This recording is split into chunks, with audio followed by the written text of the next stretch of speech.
You just knew it was gonna happen. You just knew we were gonna fucking choke. You knew it. Everyone knew it after halftime. Um, Welcome to the Only Carlton YouTube channel. We're live once again. I'm joined with a special guest, Aiden, my good friend. How you doing? Yeah, I'm not too bad. Thanks for having me on. Now, of course, anytime. But we talk about the game all the time. We talk. Me and Aiden, after most games, get on the phone and talk shit for like an hour. And I was like, you know what? Why don't we just do this on a live? So that's what you're seeing now. We'll go straight into it. Aiden, thoughts on the game? Um, Same old. Start well, and then what do you know? Second half happens, and then we completely capitulate like always, um, Yeah. which is just it's beyond concerning at this point. Like we saw this last year against Richmond, and we thought that we would never see this again, and then lo and behold, it happened again, but in a worse fashion. Yeah. Oh, well, this was 43 points. This was a 66 point turnaround, bro. This was 66. That's 11 goals. We were up by 43 and we lost by 23 points. How the fuck does that happen against a team that's similar to us, but like, we have the same midfield. We have like this, we both have like, we actually have a better midfield, but we're in the same position where like, their coach left. A lot of their star players left. Petrarca left. Oliver left. Like, it's not like they're a team that's leaps and bounds ahead of us, like Sydney. Like, when we lost the Sydney game? I wasn't that cut because it's Sydney at the SCG. They're much better opposition, right? It's not going to be that bad. But my issue was that Melbourne are a team around us, and we choked. Not only did we lose, we choked a 43 point lead. What makes it worse is that they only kicked a point. Yep, That's what makes it worse. Like with Richmond, yep, I'm pretty sure they kicked what 2, 3 goals. Melbourne only kicked a point yep, at quarter time when we were leading by what? Yeah, 44. And yep. again, like I think coming into the game, I think I did say that we win this game in the midfield. Like our midfield dominance will kill them. Like the only player that they have is Pickett. That's it. Yeah. If you can contain him, you win the game. But at the same time, good players find a way to, they find a way, and we just couldn't Yeah. contain him long enough. No, But well, we again, sent. Sorry, go on. but yeah, like we sent George Hewitt onto Keziah Pickett. Like what a whoever ticked off that is probably the worst coaching decision, like tactical move that we've done that I can You know, you know, remember. you know who ticked that off? Michael fucking Voss. He was like, you know what? He's gonna move the magnets, bro. You know what cooks me about Michael Voss? And we'll get straight into coaching because you know why? I actually think coaching was a big issue for that game. We had players, so like Ben Ainsworth played the wing. Did you know that? Ben Ainsworth played predominantly on the wing as the defensive winger. His heat map is like majority in the defensive half on the ground on the wing. I don't know, like, how do you sit there? How do you sit there in the coach's box like Michael Voss and be like, you know what? Ben Ainsworth, great small forward recruit, came in to help our forward line because we're struggling in that small forward region, right? But I'm going to play him on the fucking wing. How do you come to that conclusion? It's so far coaching, and then we have decisions like Kemp going back in the back. Like, we were up by 30 points around third quarter time, maybe in the middle towards the end, right? We were still up by 30 points, 30 20 points. We sent Brody Kemp to the back line when we're up by 20 Yeah, points. I saw that. Like, I saw what are that. I'm we not what they're doing? doing. I know, like Like, there's moves and then there's stupidity. yeah, Like yeah. even what Francis Evans playing what he was running around in the back line. Why is he running around in the back line for? I don't know. He played the Lockie Fogarty role, and I'm like, why? Like, it cooks me because I don't know why that role exists. What is that role there for? Like, are we that defensively shit? Do we not trust us, like ourselves, to hold the lead that bad that we have to start sending small forwards to the back line, start playing Ainsworth on the wing, Brody Kemp back when we just conceded 1 or 2 goals in a row? We're still up by 30 points. So it cooks me because, like, people will sit here and be like, have confidence in Voss, have confidence in the list, you know? Michael Voss doesn't even have confidence in Michael Voss. Bro, he doesn't. He made the Brody Kemp forward experiment, which I think is one of the worst things that's ever happened to Brody Kemp. I rated Brody Kemp as a backman. I don't think Brody Kemp is a forward. But how do you expect me to trust Michael Voss and be like, you know what, Michael Voss, I'll give you the out. Maybe Brody Kemp is a forward. Maybe he needs time to develop. When he keeps sending Brody Kemp to the back line every game, at least once a game, Brody Kemp gets thrown back. Like, how do we sit here as supporters and they ask us to stick fat and buy in, and then they do that? They don't even trust themselves. How do we supposed to trust them? You can't trust them. You can't. Because these players are a bunch of liars too, especially this captain of ours who just look at what he and the other players said in the preseason in those interviews. I didn't watch all of them, but I had a look at a couple of snippets of them. And they said how that, oh, yeah, like we've taken a lot of learnings from 2025, we've grown from it. What's actually changed? Like, what's actually changed then? Because if you've taken learnings from something, you would have obviously improved that. We clearly haven't. Like, you just can't trust these players. You can't trust anyone at the club anymore. Like, even the things that they say. Yeah, Because from yeah, what I hundred saw, percent. because like what I saw yesterday and everyone else, you can't trust them anymore. Because when they've been saying, oh, we're doing this, we're doing that, we're improving our ball movement and everything like that. You watch games like yesterday in the last 3 weeks, even though we won one of them that we should have lost, and like Yeah. you say to yourself, where's the improvement? I mean, they probably have improved, but from the way that it looks, I honestly haven't seen any single bit of change. But don't get me wrong, we have implemented like handball chains in our game. But once that Yeah. gets cut off, we don't have plan B, C, D, nothing. See, I think we're playing the exact same. I don't see a massive difference. Like I see, we have a lot of like Ainsworth in the squad adds a bit of run, right? Jagger Smith in the squad adds a bit of run. I don't think the handball change is like a big coaching directive. I think it's just the players we have in the midfield now. Like Walsh is back, fit and healthy, which by the way, Walsh had the most pointless 30 touch game I've ever seen in my life. But adding like Walsh and Jagger to their midfield that can run, and then Cooper Lord on the wing, Chesser on the wing, like these faster, able-bodied wingers that have a tank and can run.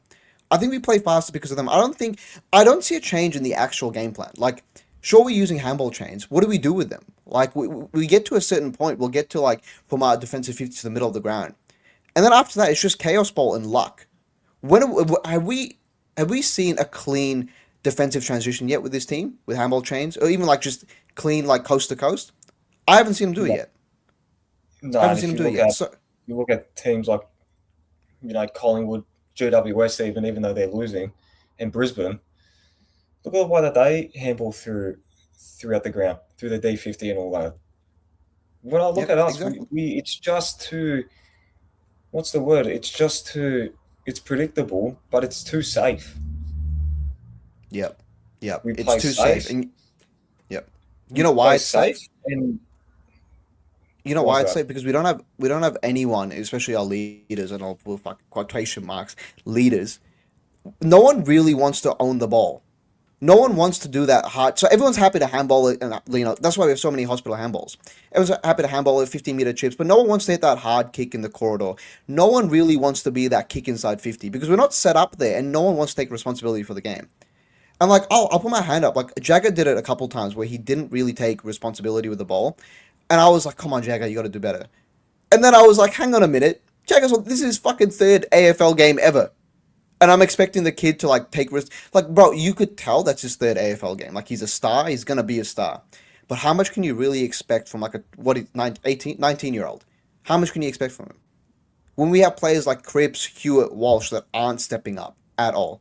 That's where the focus of this like of this feedback of this criticism needs to be. It needs to be on these senior leaders because they're not existent. We don't have leaders.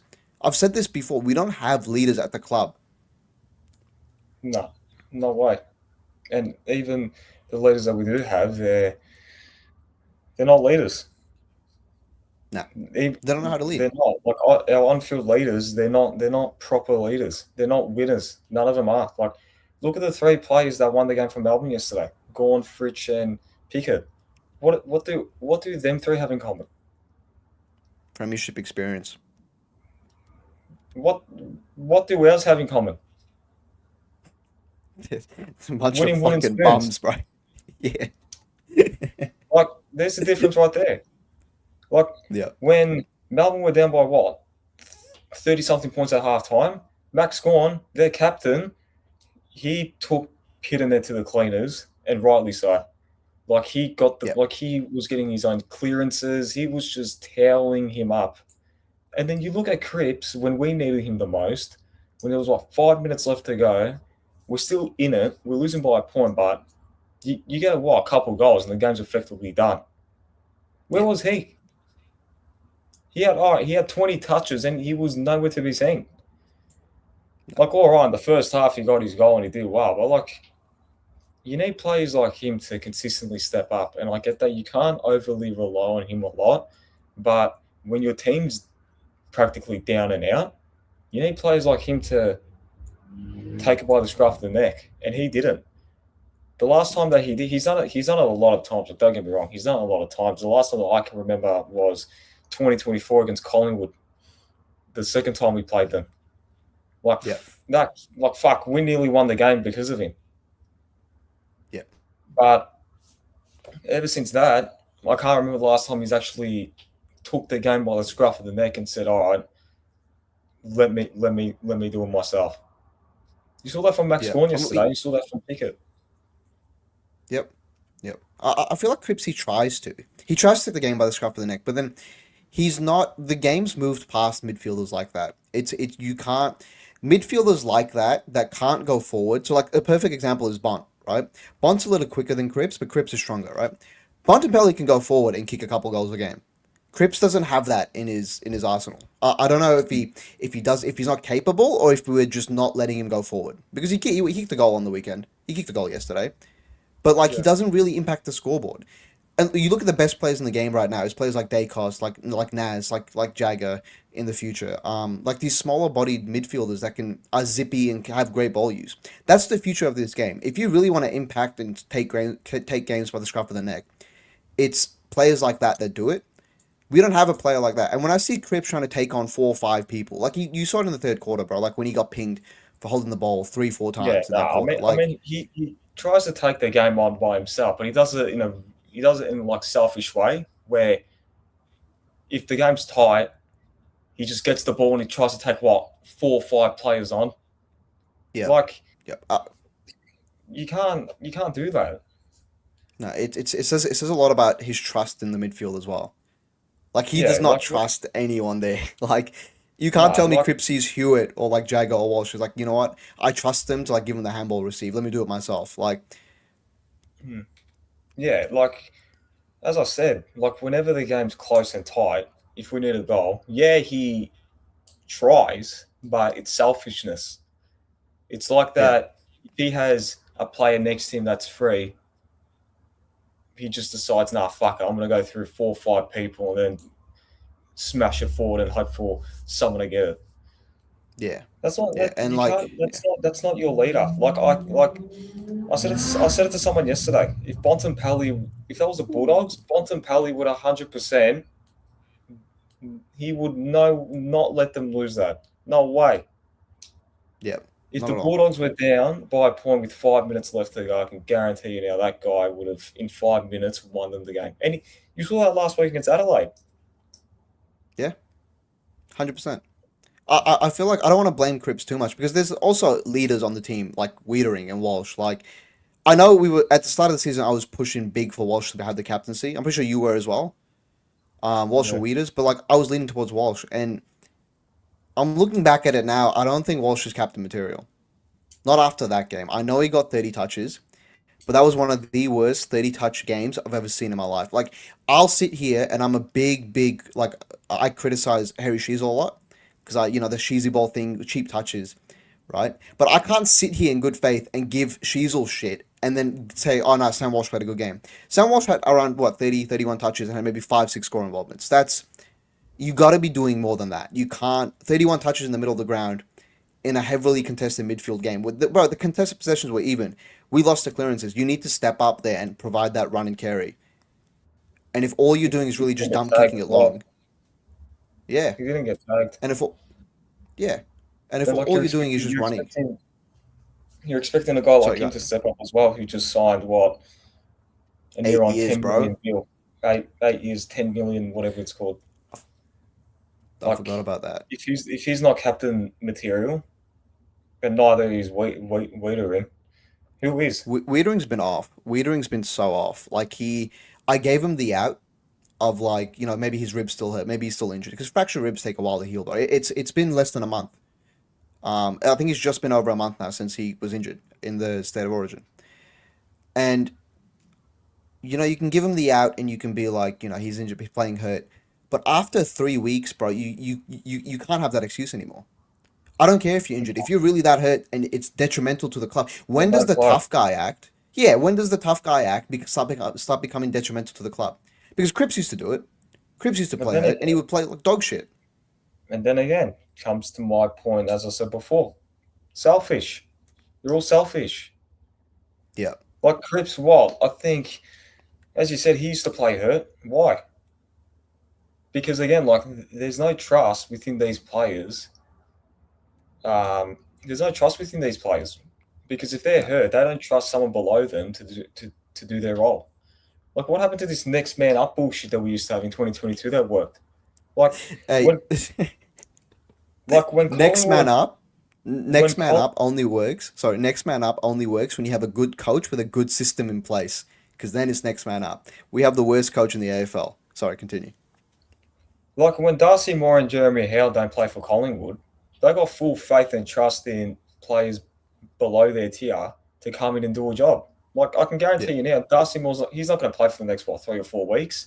Someone below him who was a Frampton or I don't know that guy that will come back from his ACL, I think McInnes, he will come back and do a yep, role for him. Like yeah, he might not be flashy like Darcy Moore, but at least he'll do the team thing that's required yep, for his role yep. because they've got a good system Yeah. in place. Yeah, we don't have a system. Our system is talent. I've always said it. Our system has always been talent, right? Like, I don't want to get too sidetracked 'cause I do want to talk about the game as well. But, like, I've said it for ages that Voss runs on talent.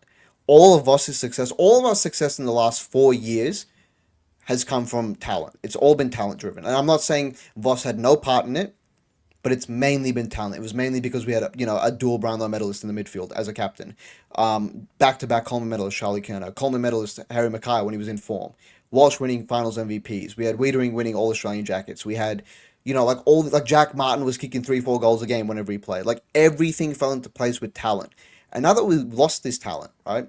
Like if you remember in 2022, you remember the first 10 games, we'd always choke leads.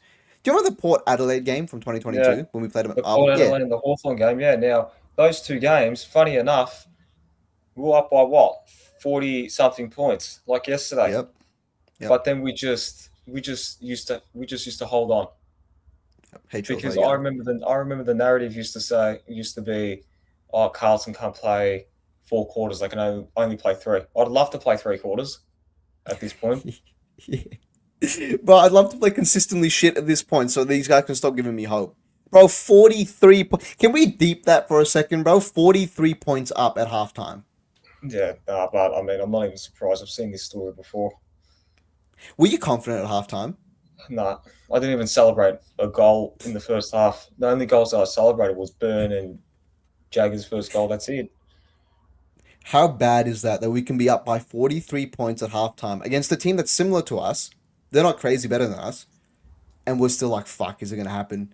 People, you just knew it was going to happen. Like I said at the start, you Yeah, knew it was going to fucking happen. You like knew. like like it was either going to be the way that I saw it is all right. You know what? They'll come back, but we'll probably win by what 2 goals, or Yeah. they'll come back and they'll win. Yep. Like you just know now. Like you can even sense it in the crowd as well. Like you don't know like what Carlton's going to rock up in the second half. Well, I mean now I'm pretty sure there's enough evidence to show that we all know what Carlton's going to rock up in the second half from now on, and that's what do you even call it? I don't know. Capitulation is my favorite word I've Yeah, learned over the last 2 years. That's the perfect description, capitulation. But like, you know what cooks me, bro? We had a 17-day break. Yeah, and we played like Sev- we came off a 3-day break, and we 17 travelled. days 17 days to plan for Cozzy Pickett, right? Because we all, bro, going to the game, there was only one player that could kill us, and it was Max Gone, or two players, Max Gone and Cozzy Pickett. Everyone else isn't really a threat, right? No one else really tore us open. Pretty sure Cozzy Pickett had like 12 touches, 5 clearances, 2 goals in their last quarter. Like, he killed us. He fucking killed us, right? We had 17 days to prepare for those two players, to rest, and to finally work out why the fuck we fade out, and we did none of those things. Bro, my biggest thing was we can't lose the midfield contest. You know, like we got Cripps, Hewitt, Jagger, Walsh, right? They've got Caleb Windsor, Tom Sparrow, whoever the fuck that is, Max Gone, and Jack Steele. Like, who are any of those players? Jack Steele's washed. Max Gone is okay. He toweled up in net. Tom Sparrow had a career best game, which is, you know what, we love doing that to people. You know Tom what? Sparrow, You know what I don't get? How do we turn all these average below players into superstars whenever we play against them? We did it to Joel I don't Amati. know. All right, fair enough. Fair enough. The week after he backed it up, but give me the last time Tom Sparrow had like what 30 touches.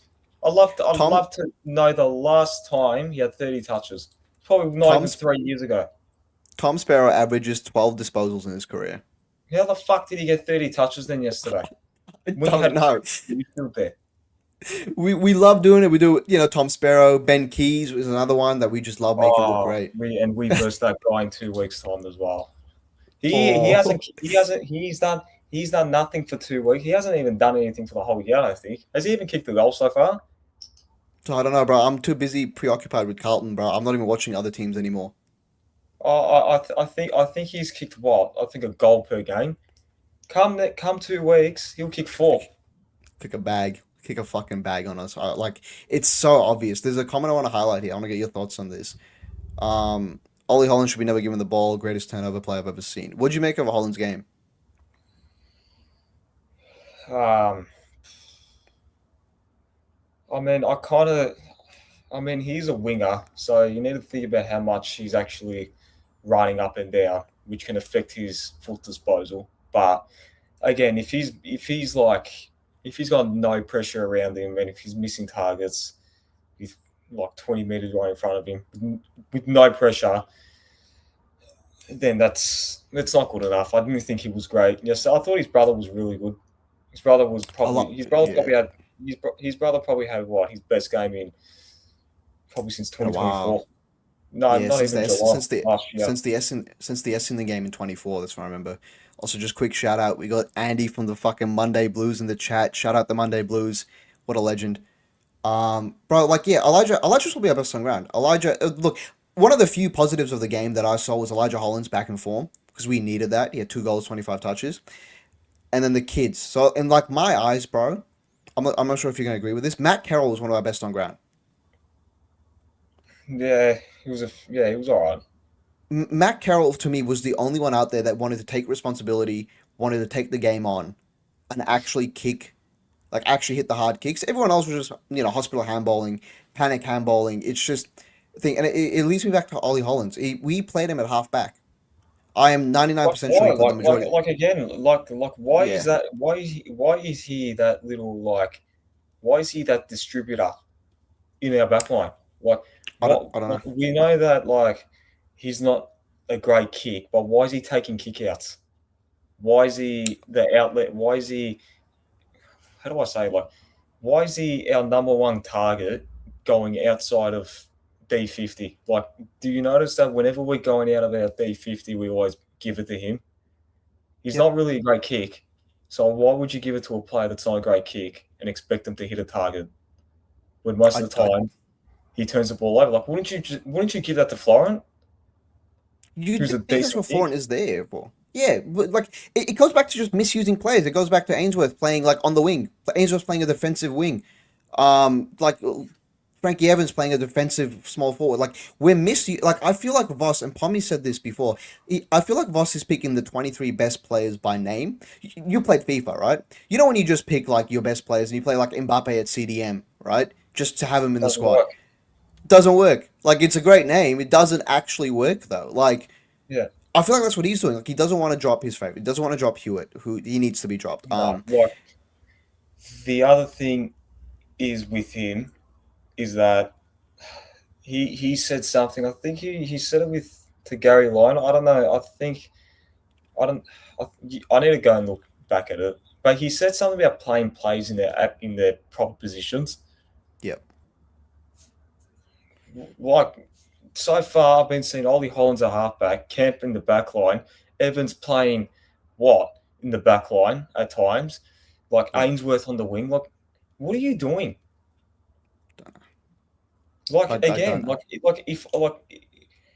if I were to play, where would I play Ainsworth other than the forward line? I play him inside the midfield because at least he provides a little bit of pace, what we lack. And he even said it Yep. himself. He's like, oh, I can play forward and I can play a little bit around the midfield, not on the fucking wing. Like, It cooks me. Well, I'll just look at centre bounce tendencies because like we don't run these like when we're one of the most flat-footed midfields in the comp, right? And I'll say this: I don't think we're a terrible midfield. I just think we're really good at doing one thing, and that one thing isn't the meta anymore. It's not the way you win games. it's getting the contested ball, and that doesn't work anymore. Like the minute, Yeah, like do you notice like in games where you see like the opposition players like go in around the outside because yeah, you notice that the minute we don't get that ball in the inside, the opposition player from the other team can just handball on the outside and go from there. I've noticed that so many times throughout the last 3 weeks, if not the last 18 months, where yeah. it's like the other team let us try and get the ball, but if we don't, they have a lot of spares on the outside to do enough damage because teams know that the minute the ball goes in the outside, we've got no idea. We don't have enough. No, spot on. I mean, like but it's like it's we've been saying this for the last 3 weeks, and what cooks me is people will be like, oh, it's a new gelling team, right? You have to give Voss time. You have to give the players time. I'll give the players time, right? I won't give fucking Voss time. No, no way. This isn't a 3 week issue.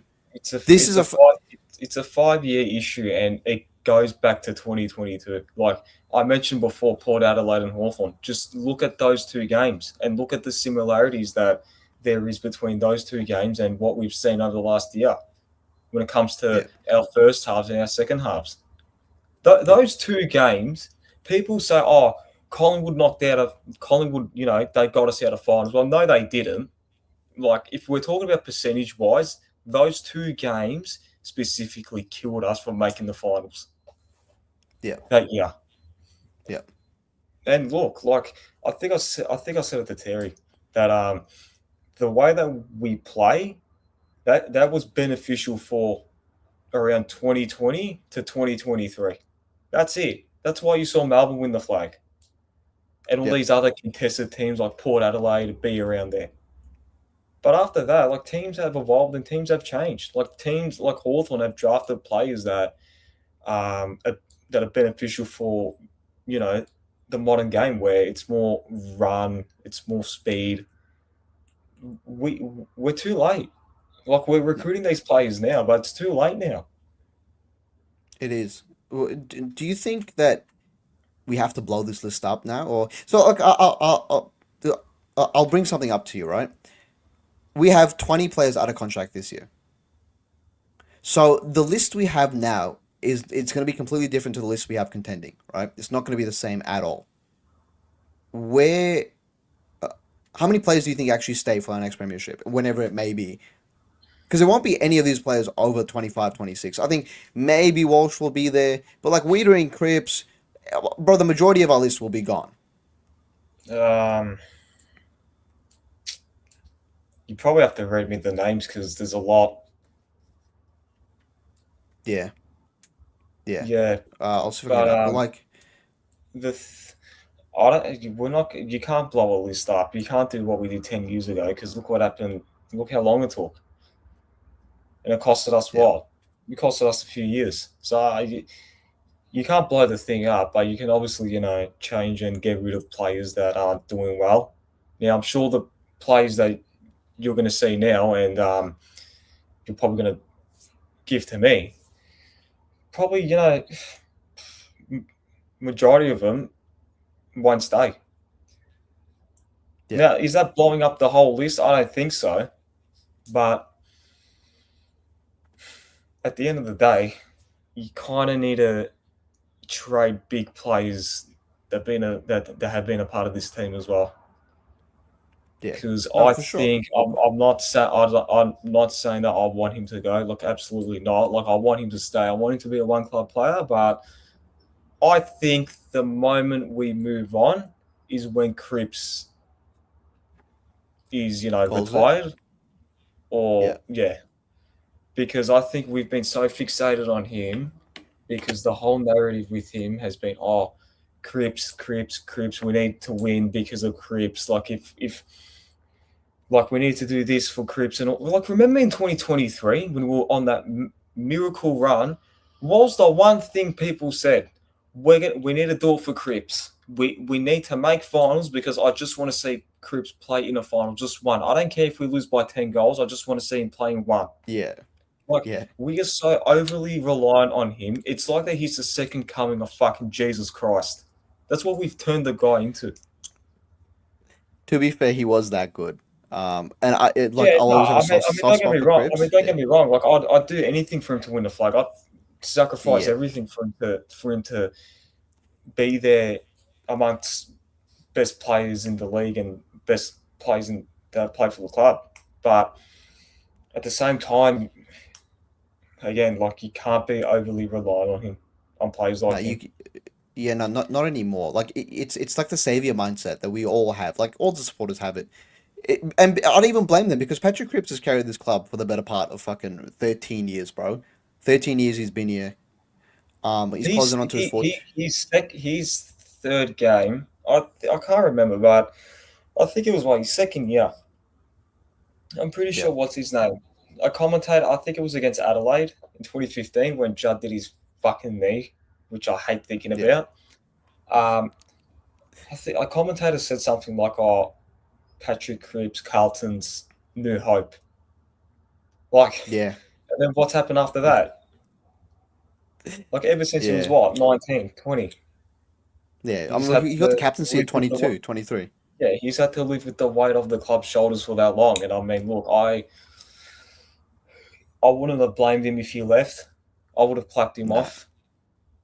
Like, yeah, 100%, 100%. but at the same time, he's kind of done it to himself because he's the one that actually signed the deal. Yeah, But again, I don't know. I think there's, as you said, there's what 18 to 19 players out of contract. I think there will be a lot gone. If it was up to me, I'd trade a few big name players. Cripps, no. Wiedering, no. Harry is very tempting, but what's he oh, worth? Nothing. a big L. Can we talk about Harry McKay? Or we haven't talked about him yet? Can we? I mean, we might as well. I'll take it. I'll take it. I'll take it. I'll say something now. I'll say it's not. This isn't even like a hot take. I'm not even like a hot take merchant. This isn't like clip farming. We have the worst forward line in the competition. We just By do far. by far. I've said this for months. My bad for cutting you off, but I've said this for months. I said if Harry is not performing, or if Kemp isn't performing, if both get injured, what do we do? This is why No. losing Charlie is going to kill us in the short term for a couple of years whilst we have these two playing. And if we don't get a backup key forward, Yeah. like again, like Kemp is like I get that we're going to talk about Harry, but Kemp is just not a forward. Kemp is not a Like you fucking know what's forward. funny? Like Correct. in 2023, he played against Melbourne the first time, and he touted Van Rooyen. He had 23 touches or something like that as a backman. And Yep. now what? 3 years later, he's playing forward, and he's getting absolutely pants down by Lever. He hasn't played a game. He hasn't played a good game in what, nearly 3 years. Yep. And I don't blame 100%. Kemp. I don't blame No. Kemp. It's not his fault. Like the club, like the way the club have handled him and developed him has been fucked. Yep. No. 100%. It's like, bro. We can sit here and you can see Kemp. He plays like a man without confidence, right? Like he looks so down, especially last week, right? how do you expect him to have confidence when he doesn't even know what role he's playing? Because again, we chuck him in the back line every single game. Every single game, at least once or twice, he'll be chucked in the back line. So you're not asking Brody Camp to not like bro. He's and he wouldn't be the only player, but I'm sure there's a lot of players that are just confused about what they actually meant to do, right? Brody Camp was never going to be a good second key forward, right? Never. It was never going to happen. The No, closest thing we no have, way. is Mitch McGovern, and Mitch McGovern, credit to him, our most dangerous forward and our smartest forward. You can You know tell what's that guy has embarrassing? footy IQ. Gun. Yeah. You know what's embarrassing? The fact that he was delisted last year, the club didn't want him, and now all of a sudden Yeah. he's been our best player for 3 weeks. How embarrassing is that? It shows you how much faith they had in Harry, though. How much faith they Yeah, had in but Harry thinking he'd perform. yeah, but everyone said, oh, it's Harry's fourth line. Like Harry performs better without Charlie and everything like that. It's not his forward line. It was never his forward line. It was Charlie's forward line. It was Yeah. always Charlie's forward line. Like I'm gonna say, like I can counter that and say, whenever Harry didn't play, we used to play better without Harry when it was just Yeah. Charlie. Yep. Like look at our That look like. go Yeah. go look at our winning run in 2023 and have a look at the team. I don't think we had Harry for what 6 to 8 weeks. We won, I Yep. think, Like. what Yep. games by 20 plus more. Yep. I just think not everyone's suited to be the guy, especially as key forwards. Not everyone's suited to be the number one guy. I don't think he's suited. Like since 2021, since 2020, he's kicked five or more goals in a game 8 times. Right. So 2020 was 6 years ago. That's like just over a goal. That's just over a bag a year, pretty much. So like 1.5 times a year, he'll kick five or more goals. That you cannot rely on. Like, you can rely on a player like that if you have good small forwards and a good system. We don't have that. We don't have a good system. We need How him much? performing and we need him being a presence in the forward 50, and he's just not that. How much has Charlie kicked? Fuck. Too many to count. Bro, the guy kicked Exactly. 80 goals in a year. We got rid of we got rid of the key, we got rid of the wrong key forward now. Into now, I think that I'm not going to say that. Oh, I want Harry gone, but I think if we were going to trade him, we should have done it in 2024 because Yeah, I think that's when his trade value peaked. there's a comment here. You'll love Exactly. this. I was You, just going to say you that talk right about this a now. lot. I was going to say Rob this Davies. right now. Like This is Aiden's bread and butter. He loves talking about this. the one mistake that we did was not getting Petrarca, was not getting rid of Harry for Petrarca. I think Melbourne wanted what a first round pick and Harry, and then you get Petrarca, or they probably want a second round pick as well. We should have done Can I that. ask you a question? Can I ask you a question though? Imagine we didn't have Harry McKay right now. No Charlie and no Harry. Imagine how fucked we'd be. Yeah, I know, but like you can say the same thing that oh yeah, imagine if we sacked Boston if Charlie stayed and Harry and De Koning stayed and all that. Yeah, But I get what you're I trying guess, to but say. it's like I get what you're trying to say. We'd be fucked. We'd be completely done. But I mean, the I club would have had what? The club would have definitely had. A, they probably would have drafted a couple of key forwards as yeah, well. you know But for sure. again, I think we should have done that deal. There's a It's comment. looking like a big mistake that we didn't. Yeah, Rob And Davies. I agree that we'd be forced to change the game plan, right?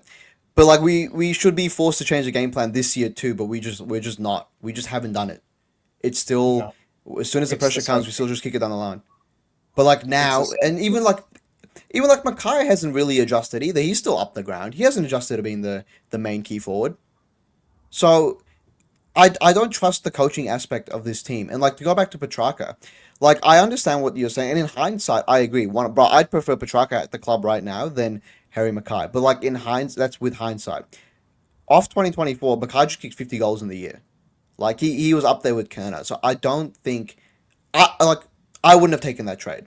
Me We personally, needed like back then, we needed a we needed a match winner in the midfield, and we still don't have that. I think Petrarca would have been that. yeah. Like Do you think? Yeah. imagine Petrarca, Walsh, and Cripps playing together. Like Yeah, Petrarca's a match winner. Like, look what he's doing now. And like people say, oh, he's not going to be the same player because of his ribs and everything like that. He never wanted to fucking be in Melbourne in the first place after he did his yeah, ribs. Like he was performing shit last year because he didn't want to be there. Like if he left, he would have had that sugar hit of being at a new club, big club, playing in front of big crowds and all that. He probably would have performed the way that he started now. But again, it's just all what ifs. And unfortunately, we didn't do that deal. I would have. But the club's too stubborn. The club's in love with half these players that we've drafted because I think it's also our fault that we put them on a pedestal. And to a point, I think we have overrated some of them to a point, yeah. including Harry. Because his trade value now, I don't think he's worth a top 10 pick. No way. Fuck. 28-year-old Harry McKay, not worth the top 10 pick. No. I mean, No. I can see where you're coming from. Like, it's so he's the most frustrating player in the AFL to watch. He genuinely is because, like, bro, you know he can be good. I've You seen him like, be good. yeah, we've seen him take apart games. He just doesn't do it that often. Not even that. He barely. Once a blue moon, he'll show up and he'll like jump. Bro, what cooks me is the guy's 210 centimeters or maybe 200 centimeters. Let's say, right? He's taller than majority of the players that he's playing against. But all he needs to do is put his arms up like this and extend, and no one is gonna catch him. I like either he'll mark it or he'll get his arm chopped. There's no in between there. So what cooks me is why doesn't he just do that? And Johnny Holden made a point here. The game is above the shoulders. It's in the players' heads, not coaching, right?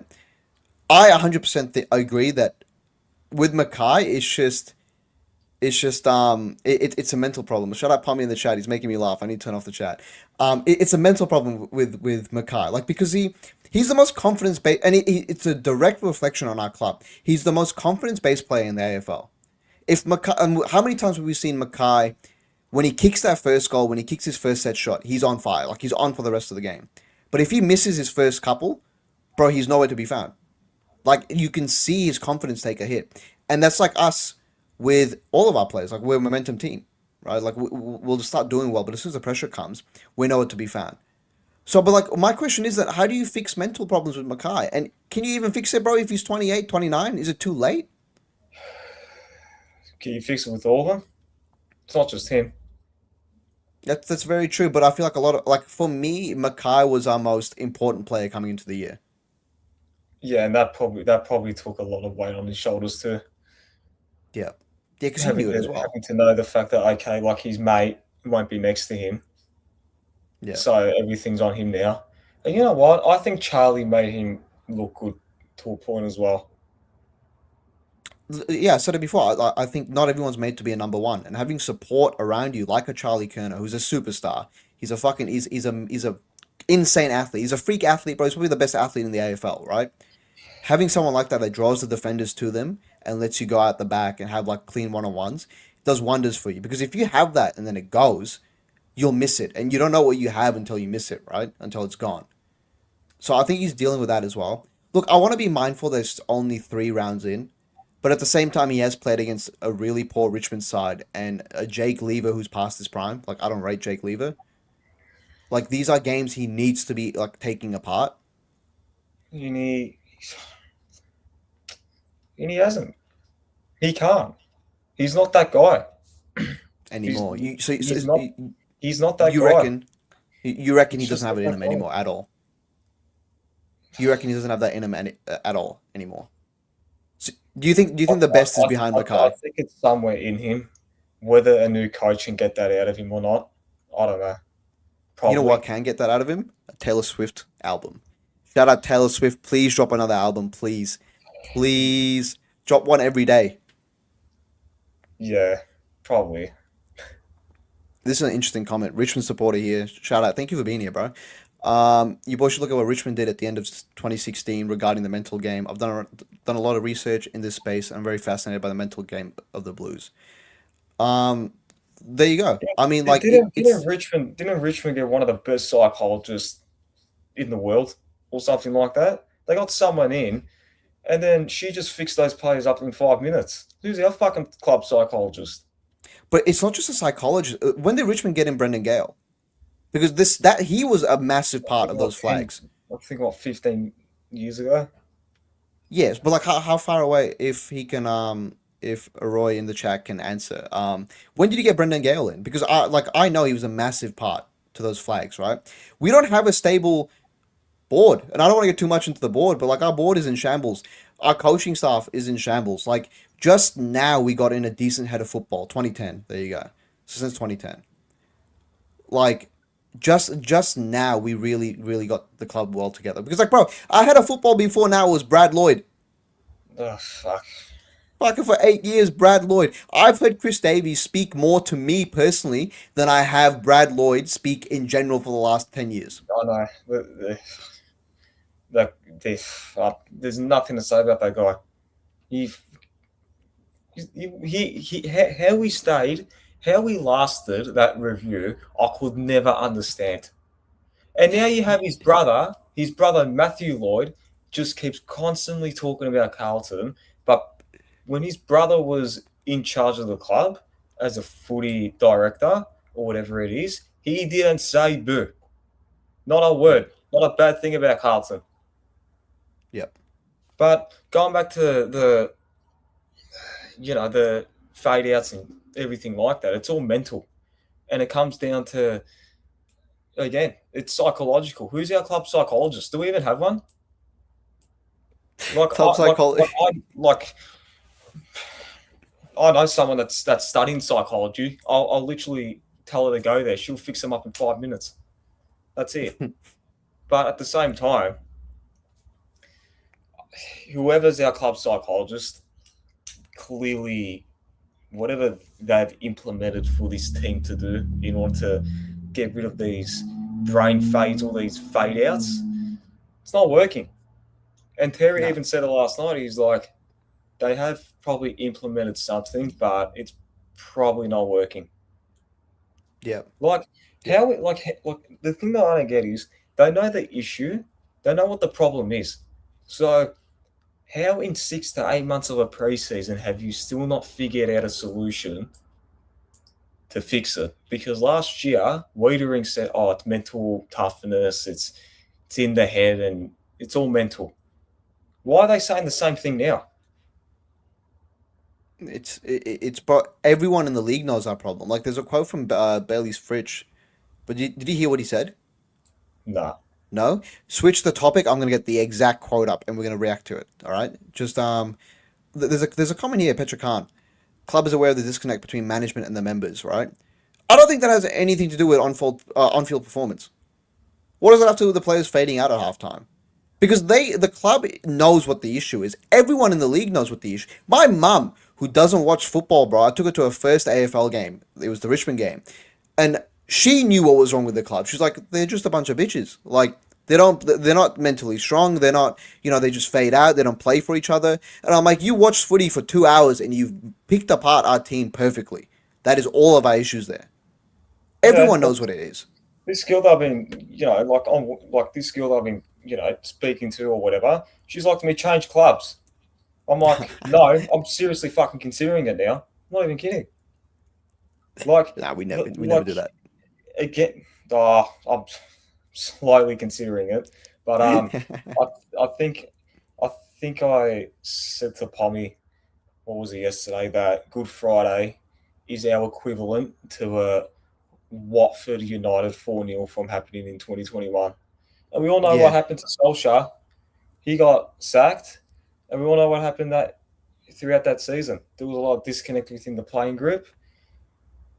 And again, if we lose to North Melbourne on Friday, and Oh, if that now, here's the thing: if they don't get rid of him, it depends how bad we lose. Even if we lose by a point, I don't care. You still need to get rid of him, because look at our 10 games after that. yeah. I can't see us winning a single game. Let me just put this up, right? This is what he's, and this pissed me off, but he's so right. This is what Bailey Fritz said after the game. It's no lie that they probably struggled this season in second halves. We knew that if we could put one or two goals together, they're going to be put under the pump. We were up by 43 points at halftime, and this guy knew if they kicked one or two goals in a row, that we were going to crumble. That's He like what? fucking knew. That's what Weddle said when we played them. When we got pumped by Yeah. what 60 points. Said the same thing. Yep. Like Now, everyone knows what the issue is, bro. Everyone knows it. Like opposition like players are saying that. everyone knows what the problem is, but this coach just his excuse for it is, oh, we got next week. That's what he Yeah. said in his press Yeah. conference yesterday. Is that we've Yeah. always got next week. Well, next week could be the last time you ever coach this club, or if you coach the club ever again. That game is a coach killer. That's got coach killer written all over it. You know what's even you know what's even more, I wouldn't say embarrassing, but the fact that we have no players injured. We can't even use that as Yeah. an excuse. Yeah. And you know what I Fuck. fear that he's going to do? I fear he's going to do a Brisbane 2024 Elim final again, where he brings back all these players that he knows and that he's used to, that haven't played in 6 to 8 weeks. They've got zero match fitness into them. He will just bring them back in for this game and just say, "Oh, you know what? Go for it. We'll do this. We'll do that," and then we'll get bitten hard big time, like we did. I fear he will Yep. do that. I fear you'll see Chera, Cottrell, Akers, Newman, all these players that he's used to come into the team when they've had, all right, a couple games under their belt in the VFL, but the others that I just mentioned haven't even played a game. He'll bring them back in, and then he'll bite us back hard. Johnny Holden, shout out Johnny fucking Holden. I love Johnny Holden. We all knew at the start of the year that this year was a reset rebuild.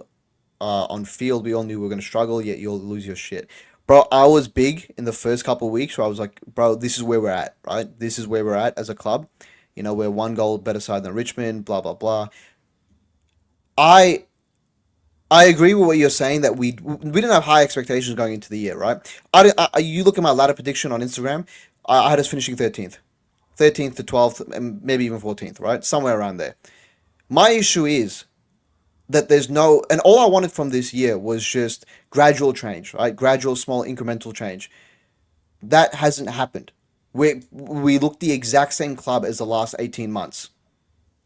Yeah, like don't get me So, wrong. If we're playing a completely new brand of footy, but we're losing games, I'd accept it because I'd say, okay, well, it looks different, but it's just not clicked into them yet. But it's the same. yeah, It's it's it's it's the it's just the same thing. Like yeah, it looks nice for a half. It looks different for a half, and then after that, it's the same thing. But even then, even when we do play a good half of footy, it still looks chaotic and the same because it's not sustainable. Like but these like players, like these players continuously say, including this captain again, keeps saying, "Oh, when we play our best brand of footy, it stacks up against the best teams in the competition." Well, first of all, it doesn't because it's not sustainable. yeah, And it's like not. again, it all falls to the coach again. Now, I think you mentioned before that the game's gone past Cripps or something like that. I don't think the game's gone past him. I think you need a few quick players around him. Like, like I think you need a few Yeah, quick players around him. I think yeah, that will benefit him. Look at Collingwood with the Pendlebury, Dacos, and look at their midfield. yeah, Like they got yeah. what Josh Dacos in there, Nick Dacos, like the goalie who's what quick, and then they have Pendlebury there. Like imagine if Collingwood had a Hewitt or had a Hewitt in their team, but only Dacos there. Yeah. Like Pendlebury, like all right, he's what 45 years old, but it's still kill him. And that's why I've said before Yeah. that I think having Hewitt and Cripps in the same team it just doesn't work. You It need to doesn't drop work. you Yeah. need to drop Hewitt. They're not going to drop Cripps. They will definitely not drop No. Cripps. Like you need to drop Hewitt and you need to change it up. Like you need to like will Chera change that? Like I don't think Chera's the same as Cripps or Hewitt, but he's not quick, but at least it's different. He's a lot quicker, and I think that's the point. Like he's a lot more. He's better than Hewitt in that role of like being quick with the ball, and Chera's a better ball user as well. Chera, I like it's a weird one with Chera because I always thought it'd be difficult for him to break into this midfield with Cripps, Hewitt, Walsh, Jagger. and then Pitto, and then Lord on the bench as rotation, right? But Hmm. like it's to me it's confusing because Cripps and Hewitt play the exact same role. Hewitt doesn't do anything differently than what Cripps does. He just does it worse because Cripps is. I mean, Hewitt is not the player Cripps is, right? And when I said before the game's gone past Cripps, I don't mean that in a way that I'm calling Cripps washed. I'm just saying that generation and that era of like big Yeah, bodied I know midfielders. what you mean. Like Cripps is built for Yeah, that, that contested style of like if Cripps was 26, 28, playing in 2015, 2010, he'd win what, three Brownlows, 4 or 5 Brownlows. 100%, 100%, hundred But percent. like But I again, think like it. as I said Yeah, before, is that you need quick players around a player like him. You can't yeah, have no, a yeah, slow player in Hewitt next to him because it kills him. yeah. There's a someone said before, yeah, Bluebagger in the chat said Graham Rice come out said wins and losses don't matter this year. You know that was a gotcha quote. That was like made by the media. Like they knew what they were doing when they quoted that. Like they knew what they were doing. Like Yeah, they knew but exactly what like they were doing. I agree with Graham Wright to an extent. I mean, we're not going to make finals this year, so No, finals. It's not the benchmark. It's not what we're trying to see this year. Again, it's like, and Rob says it perfectly. Wins and losses, all right, maybe they don't matter, but how we play fucking must, and how we're playing doesn't reflect change no. at all, Like at all. I think Graham Wright even said that. Did he mention in there it's how we play too? It's the way that we're performing as well. In that Yeah, article, I didn't really read it. If he said that, well then the way that we're playing, it's not improving, and it's not good. And I think that decision by him to keep Voss in that will kill that's costing him big time. yeah, yeah. Wins and losses don't mean as much, but it's who you're losing to. That's the problem, and we're losing. Shout out. This is everything Carlton on Instagram. Make sure you check out his Instagram page. Great content creator and good friend of the channel. Yeah, He like says some. Says, yeah, I don't understand why Wright kept Voss in because Wright, I think Voss was his fifth choice for the Collingwood job. Like, yeah, like and Wright, yep, he said, "Nah, we're not going to go with you." Chose McKay. yep. Look what happened to Collingwood ever since that decision.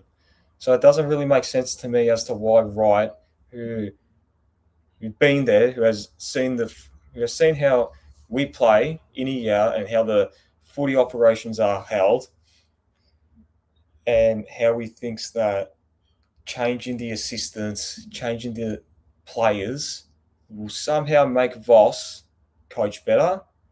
Like if you're making like the thing that I don't get is as well is that how do you make so many wholesale changes but yet you don't improve?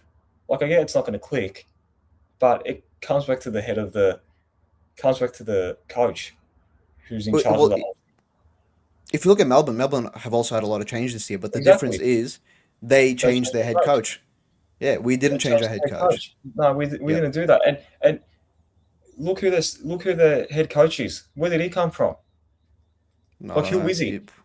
Like no Stephen one knows King. who he is. He, he's an author. He He's writes books, bro. he's an unknown. Did he, This is a good point as well. Like I'm like big on. I wasn't always a big sack Voss guy. I now am. I think Voss should be sacked immediately, but there also is no one else. There is no one else. I don't want an Adam Simpson. I don't want a no. Longmire. I don't want these players. Skipworth already turned down a head coaching role. Nathan Buckley already turned down a head coaching role. No. There's no one else. And I strongly believe, bro, that the meeting last year was that was a 6 hour meeting, and Voss is only there because they made phone calls and no one said yes. Yeah, I think it's 100%. very That's obvious. right. But again, like you can't tell me that there is no one out there. There is someone out there. There is Yeah, people out there that would be willing to um, coach. Like why not get? We should have called Janso Cruiser, yeah, great assistant. Like all yeah, right, he was at Essendon, but look how bad Essendon had been ever since he left. Like yeah. Essendon have always been shit, but I mean, you know what I'm trying to say. No, I get it. Stephen King was a big Geelong man, player, coach. Roy, I'm like 20, Aiden's like 21. We didn't watch Stephen King, so unless you're like one of the greats from back then, I don't really know you. But Yeah, like it's but at the same time, like if you look at the coaches now, McRae, Fagan, um, this one, Stephen King, who else is there? Dean Cox. yep, They all didn't coach a side prior to where they are coaching now. yeah, no, not at all. And There's one even assistant. and even and There's one even assistant I want to bring up, bro. There's one assistant I want to bring up. I just remember this, right? And I'm people might look at me like I'm fucking insane for saying this. Kate Simpson at Hawthorn. He's I a wouldn't. You know what? I'm going to say right now, I wouldn't mind getting him, but would he really come back? I don't think he would, because again, like he's at a top six, top four club. He knows how the modern game is meant to be playing, and let's face it, yeah, the way that Hawthorn move the ball out of D50 because he's their defensive coach, and the way that they defend as well, it's been what top four, sometimes even first throughout the last 3 years. yeah, But yeah. then No, again, people say, exactly. oh, like don't get him in. Look, why not? But Why not? with these new coaches, none of us actually know. It's gonna be something that like Graham Wright's gonna have to decide. The head of football's gonna have to decide. Like all these people that are made for recruiting. Because at the end of the day, we don't fucking know. Like we don't really know what Kate Simpson's role in the Hawthorn coaching team is. But we Yeah, can no, put names out there. he's their defensive coach. Yeah, but like, how much does he really contribute to the game plan? Like, I know they have a great defensive side, but like, you know what I mean. So like, I trust the club will make the right call. I really hope we don't re-sign Voss because I think that'll. No, no, I no, I no like way. I just No, I got no, yeah nah I just got yeah. no way. Ugh. If he wants a new deal, he would probably have to win every single game come Friday beyond. If like here's the thing, right? We're the type of club to give him a new deal after him going on a fairy tale run again, but we just miss out on finals and top 10. But our excuse is, oh, we figured it out, but we just missed out. Yeah, But then again, I think if we do get rid of him, which we will, hopefully this week, um, I don't think that the last process that happened with getting a coaching will happen again under Graham Wright. So I do trust him in a way that he can find the right guy. yeah. I think he has to. Roy in the chat. Great comments, by the way. Thank you for being here. One big mistake all supporters think doesn't matter how bad the team is, you will get great coaches that'll apply. You won't get a coach that'll say it's in the too hard basket. I mean, you look at like Brad Scott, terrible example now, but 10 years ago at North, he dragged them to a prelim through like pure will. Like he had a very average list and dragged them to a prelim. Like it's I guess that's true. Like if does the list can I don't think our list is that bad. I don't think our list No, is terrible. no, I don't think our list is terrible, but I think that if you like, how do I say it? Like, I don't know if I, I don't know if we had Kingsley in, would he do well with this list? I think if Kingsley came in Would he have with been a able different to game play plan, that? Would he be able to play that that style, that style of play with this team? no. I say no because I asked Pommy this question. And he said no. Yeah, We're not yeah. built to play that style. But No way. he probably would come in and develop a Yeah, different game style that would suit he, us. he, Yeah, he definitely would have come in and implemented, as you said, a game plan that would have benefited us. yeah. Brandon, bro. I love you, cuz. Top four list. Are we being for real? Um, No, let's no not way. let's not go there. No, I'm gonna pretend like I didn't see that. Um, no, it's not a top four list. No way. Nah, not at all. But like again, not a top four list. I don't even think maybe it's a top 10 list, but I do think we're severely underperforming from where we should be I right now. think it's a top 10 to 8 list. I don't think it's a bottom 4, bottom 6 list. No way. I No, think the no, way we're playing and the way we're coached seems like we are, but I don't think we are. I think it stems from the coach. no. Second Voss may shout out Johnny Holden. Second Voss early may destroy this club, like it did when they sacked Ratton. Doesn't matter who's coaching this year, will not be much better. 100%, I Yeah, agree. no, I think. I don't think we will sack him even if we lose by 10 goals against North. No way. I don't. He'll stay the I think year. I think yeah, he will stay the year. As fucking hard as that is to think about and as hard it is to say, he will definitely last the year. They will make the call on him end of the year. Yeah, no, they have to, because then if they sack him now, bro, all the change we made in the off season for him, all the assistance he wanted Exactly. in, It means nothing. will be for nothing. Like, so you have to give Exactly. him that go. But at the same time, fuck off, sack him right now, tomorrow, sack him tomorrow. Yeah, but again, it's the club's fault for We can't backing do him. it. Yeah, It's their yeah, fault. It's not my fault. It's not your fault. Even though the club blames supporters half the time, like you have this captain saying, you got this captain saying, "Oh, everyone just stick fat, just stay together. Like we'll be fine. Like just be patient, mate." How about you look in the mirror and work on your leadership before you tell people to stick fat? Because you had what 70,000 people there yesterday, close to 70,000 people there. yeah. 67,000. Every, everyone rocked up. Yeah, Everyone rocked up. Like, what more do you want from a supporter base? yeah, Like, you know, like, and you know what's even more telling is the fact that we have close to 90,000 members after a year where we lost our best player, we lost our best ruckman, and we lost our third generation in Jack Silvani. yeah. I, Favorite like, father son. I think a lot of people said I don't think we'll get even close to 50,000. How the fuck do we have close to 90,000? The club didn't even Oh, spin anything. The only thing that they spun out was a monogram jumper. That's it. also, just an update. Tristan Cherry just got 3 weeks in the tribunal. Yeah, So who cares? North will find a way to slaughter us still. Like, it doesn't matter. Look, it doesn't matter. Just on the North game as well. yeah. They've got better players than Melbourne to kill us in the outside and in the midfield. I Oh, don't their even. I don't even midfield, want to bro. think. Oh, I don't even want to think what Davis Uniacke, Wardlaw, Walsh's cousin O'Sullivan, because he's gonna be taking his cousin. He'll keep Walsh to 4.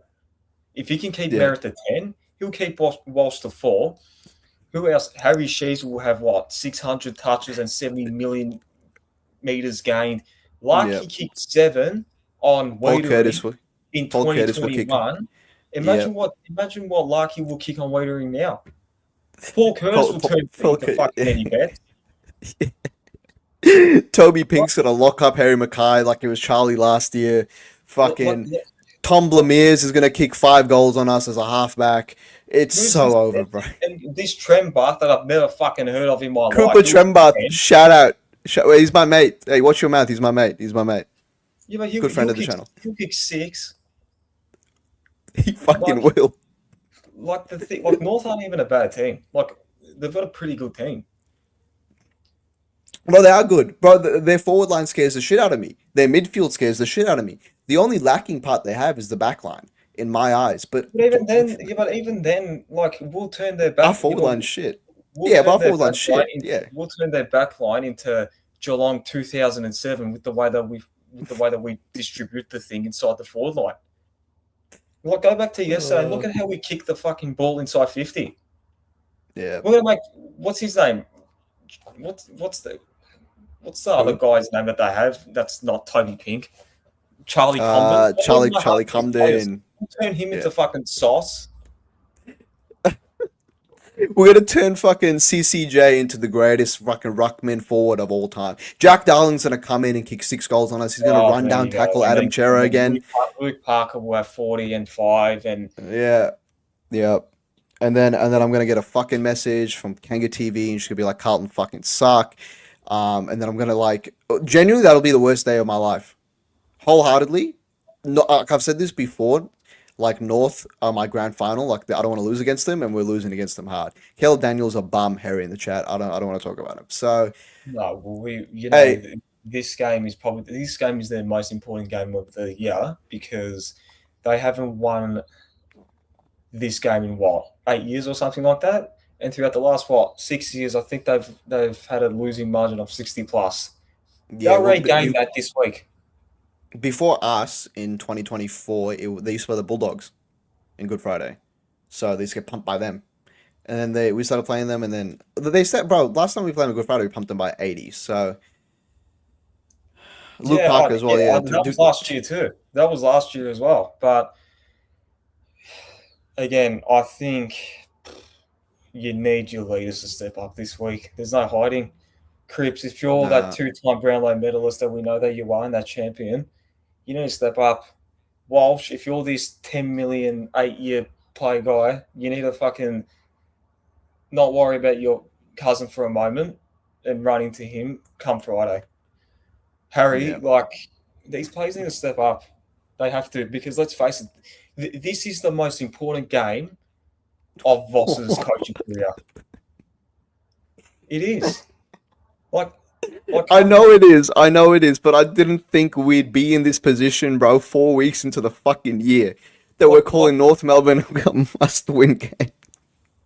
like this selection, like this selection committee have the biggest choices to make thus far, including Voss. It's the biggest selection he's had to make in his whole career because this can do or die his coaching tenure for good.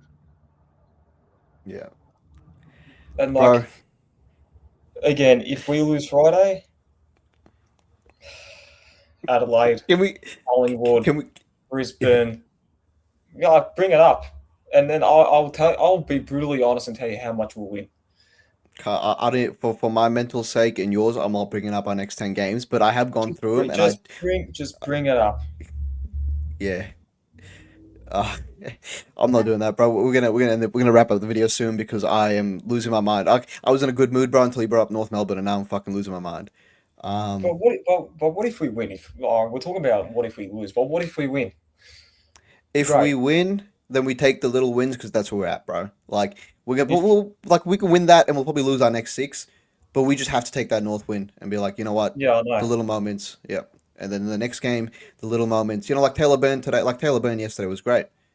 Taylor Burn Yeah. was great, kicked a goal, had that great fucking bump, bro. Like he When showed a was the lot of last time? class. When was the last time we saw that from a player? Don't know, don't know. Not a Can't even Carlton remember. yet. Don't know. Probably like Liam Stocker when he first came into the club. Oh yeah, Like Stocker against North, where he fucking yes, beeline someone. yep.